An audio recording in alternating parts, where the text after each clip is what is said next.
একদা বাদশাহ হারুনুর রশিদের ১৬ বছরের ছেলে কবরস্থানে গমন করে কবরবাসীকে লক্ষ্য করে বলল, তোমরা আমাদের পূর্বে দুনিয়াতে ছিলে, দুনিয়ার মালিক ছিলে, আজ তোমরা কবরে শুয়ে আছো। আমি যদি জানতে পারতাম যে কবরে তোমরা কি অবস্থায় আছো, তোমাদেরকে কি প্রশ্ন করা হচ্ছে। তারপর কবরস্থানে এইসব প্রশ্ন করার পর এই যুবক পিতার রাজ দরবারে হাজির হলো। রাজ দরবারে তখন মন্ত্রী পরিষদের সদস্যবর্গ ও পদস্থ সরকারি কর্মকর্তাগণ উপস্থিত ছিলেন। যুবকের গায়ে তখন একটি কম্বল জড়ানো ছিল। মন্ত্রীগণ পরস্পর বলাবলি করছিল যে শাহজাদার নোংরা চালচলনের ফলে বাদশাহ হারুনুর রশিদের সুনাম নষ্ট হচ্ছে। তখন এক মন্ত্রী বাদশাহ হারুনুর রশিদকে বলল, মহামান্য আমিরুল মোমিনিন যদি এই ব্যাপারে শাহজাদাকে একটু সতর্ক করতে, তাহলে হয়তো সে সুপথে ফিরে আসতো।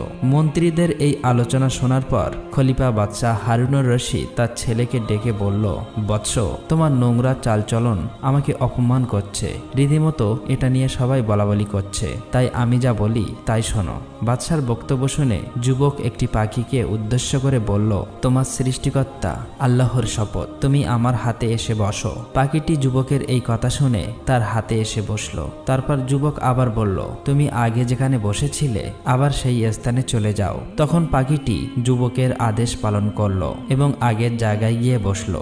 যুবক এই অস্বাভাবিক ঘটনা প্রদর্শনের পর পিতার খেদমতে আরজ করিল, আব্বাজান, প্রকৃতপক্ষে দুনিয়ার মহব্বতের কারণে আপনি আমাকে ঘৃণা করছেন, সুতরাং আমি আপনাকে ত্যাগ করার সিদ্ধান্ত নিয়েছি।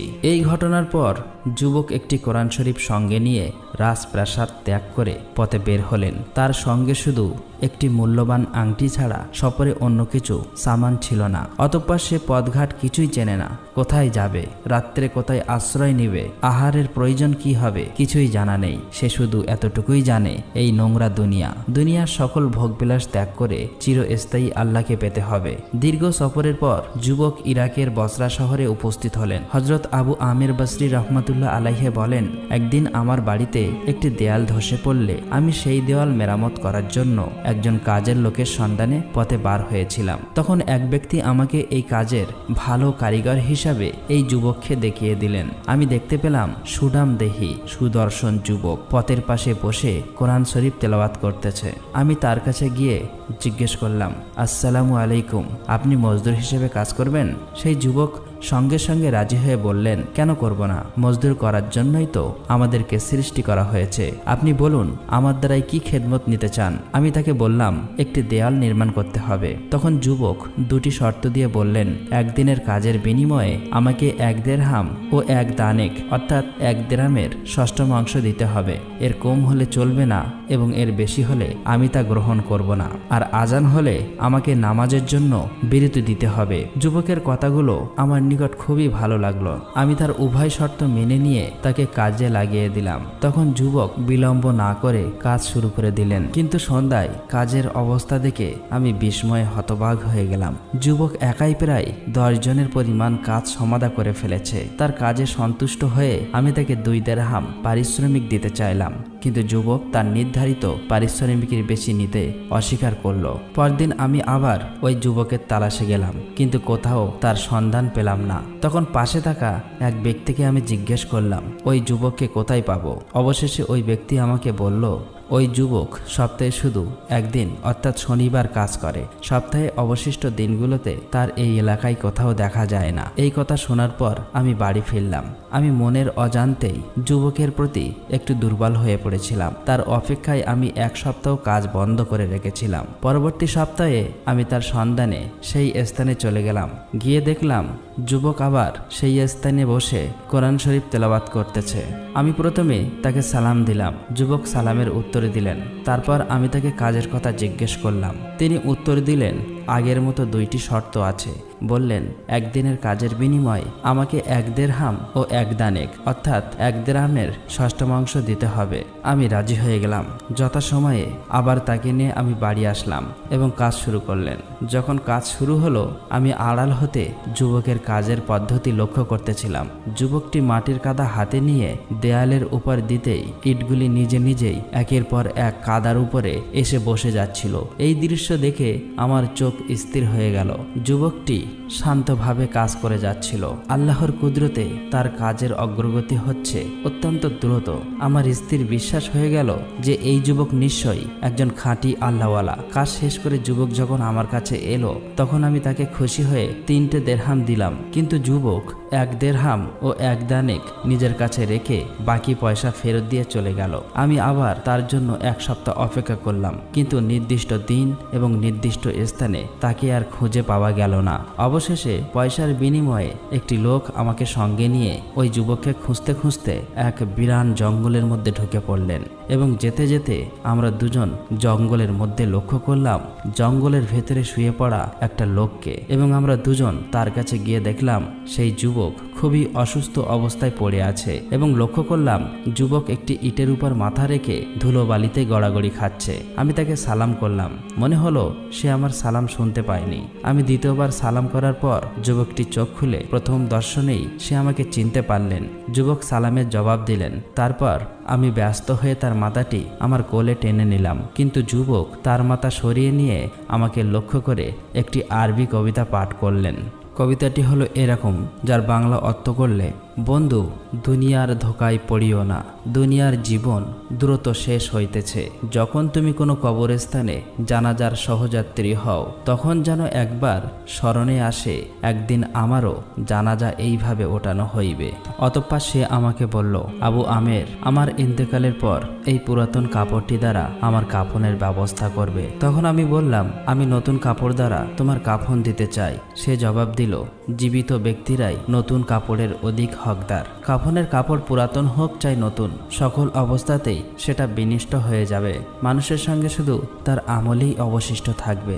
কিছুক্ষণ নীরব থাকার পর যুবক পুনরায় বলতে লাগলো, যে আমার কবর খনন করবে তাকে মজুরি হিসাবে আমার এই লুঙ্গিটি দিয়ে দিও। অতঃপর সে একটি কোরআন শরীফ ও একটি আংটি আমার হাতে দিয়ে বলল, এই দুটি জিনিস তুমি স্বয়ং খলিফা হারুনুর রশিদের হাতে দিয়ে বলবে, একটি পরদেশী ছেলে এই দুইটি জিনিস আপনাকে পৌঁছে দেওয়ার জন্য আমার নিকট আমানত রেখে গিয়েছে, আর সে আপনার সম্পর্কে বলে গিয়েছে আপনি যেন দুনিয়ার উপর মোহগ্রস্ত অবস্থায় মৃত্যুবরণ না করেন। এই কথা বলার সঙ্গে সঙ্গে সেই যুবক মৃত্যুবরণ করলো। আমি নিশ্চিত অনুভব করলাম যে এই ছেলে খলিফা হারুনুর রশিদের ছেলে ছাড়া আর কেহই নয়। যুবকের ওসিয়াত অনুযায়ী তার কাফন দাফনের পর আমি তার কোরআন শরীফ ও আংটি নিয়ে বাগদাদে হাজির হলাম। রাজপ্রাসাদের অদূরে গিয়ে দেখতে পেলাম প্রাসাদ হতে অশ্বারোহী সৈন্যদের বিরাট বিরাট বাহিনী বার হয়ে আসছে। আমি একটি টিলার উপর দাঁড়িয়ে রইলাম। সর্বশেষ দলটির সঙ্গে খোদ আমিরুল মোমিনিন কেউ দেখা গেল। আমি উচ্চস্বরে আওয়াজ দিয়ে ডাকলাম, হে আমিরুল মোমিনিন, আপনাকে রাসূলে পাক সাল্লাল্লাহু আলাইহি ওয়াসাল্লামের আত্মীয়তার দোহাই দিয়ে বলতেছি, একটু অপেক্ষা করুন। তিনি আমার আওয়াজ শুনে থেমে গেলেন। আমি এগিয়ে গিয়ে তাকে বললাম, বসরাতে একটি বিদেশি ছেলের মৃত্যুর সময় আমার নিকট দুইটি জিনিস আমানত রেখে বলে গিয়েছেন যেন আমি সেটা আপনার নিকটে পৌঁছে দেই। এই বলে আমি কোরআন শরীফ ও আংটিখানা খলিফার হাতে তুলে দিলাম। খলিফা সেটা দেখা মাত্রই চমকে উঠলেন এবং তার 2 চোখ হতে অশ্রু বার হতে লাগলো। নীরবে কিছুক্ষণ মাথা নত করে রাখার পর আমার দিকে ইশারা করে তিনি দারোয়ানকে বললেন, এই লোকটিকে সঙ্গে রাখো, আমি ফিরে আসবার পর আমার সাথে দেখা করাবে। অতঃপর বাদশাহ হারুন আর রশিদ যখন রাজদরবারে ফিরলেন তখন একজনকে খবর পাঠিয়ে আমেরকে ঘরে প্রবেশ করার জন্য আদেশ দিলেন।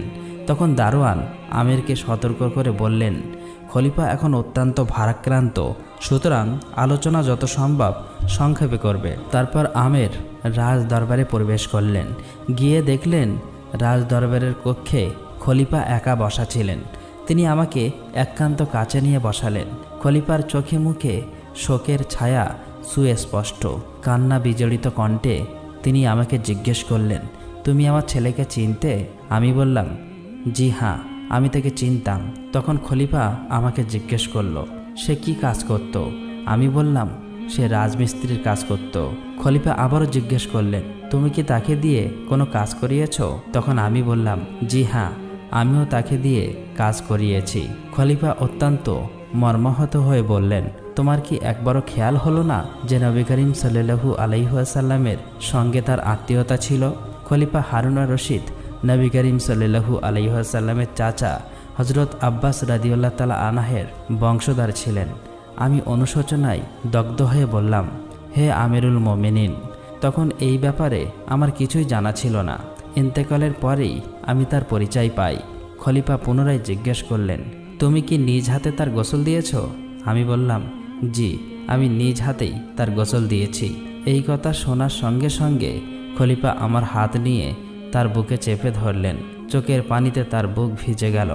ভারাক্রান্ত হৃদয় পরলোকগত সন্তানের উদ্দেশ্যে আরবি ভাষায় কয়েকটি বায়াত পাঠ করলেন, যার অর্থ এই, হে মুসাফির, তোমার জন্য আমার অন্তর বিদীর্ণ হইতেছে। তোমার বিরহ বেদনায় আমার চোখে আসরের বন্যা নেমে আসছে। তুমি বহুদূরে কোথাও এক কবরে শয়ন করিয়া আছো। আমার অন্তর তোমার জন্য বারবার কাঁদিয়া উঠিতেছে। নিশ্চয়ই মৃত্যু পার্থিব সকল আরাম আয়েশকে নিঃশেষ করিয়া দেয়। মুসাফির, তোমার চেহারা ছিল একটি চাঁদের টুকরা, খাঁটিরও উপর দ্বারা তৈরি ছিল তোমার হাত পাগলি, কিন্তু চাঁদ উহার সকল কিছু লইয়া কবরে চলিয়া গেল। অতঃপর বাদশাহ হারুনুর রশিদ আবু আমেরকে সঙ্গে নিয়ে বসরা যাবার প্রস্তুতি গ্রহণ করলেন। বসরায় উপস্থিতির পর আমিরুল মোমিনিন সন্তানের কবর জিয়ারাত করলেন। কবরের পাশে দাঁড়িয়ে সন্তানের উদ্দেশ্যে আরবি ভাষায় কয়েকটি বায়াত পাঠ করলেন। তারপর আবু আমের বলেন, আমি রাতের বেলায় ওজিফা শেষ করে ঘুমানোর পর স্বপ্নযোগে দেখতে পেলাম একটি বিরাট নূরের গম্বুজ। ওর চতুর্পাশে নূরের মেঘমালা ভেসে বেড়াচ্ছে। সেই নূরের মধ্যস্থল হতে সেই ছেলেটি আমাকে ডেকে বলছে, আবু আমের, আল্লাহ তোমার মঙ্গল করুন। আমি তার জিজ্ঞেস করলাম, প্রিয়, তুমি কি অবস্থায় আছো?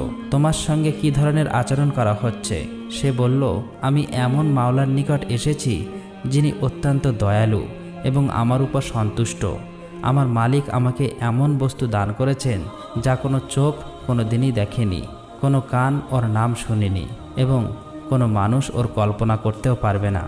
অতঃপর যুবক বলল, আল্লাহ পাক শপথ করে বলেছেন, যে ব্যক্তি দুনিয়া হতে এমনভাবে বার হয়ে আসবে যেমন আমি এসেছি, তবে তাকেও আমার মতো ইজ্জত সম্মান দান করা হবে।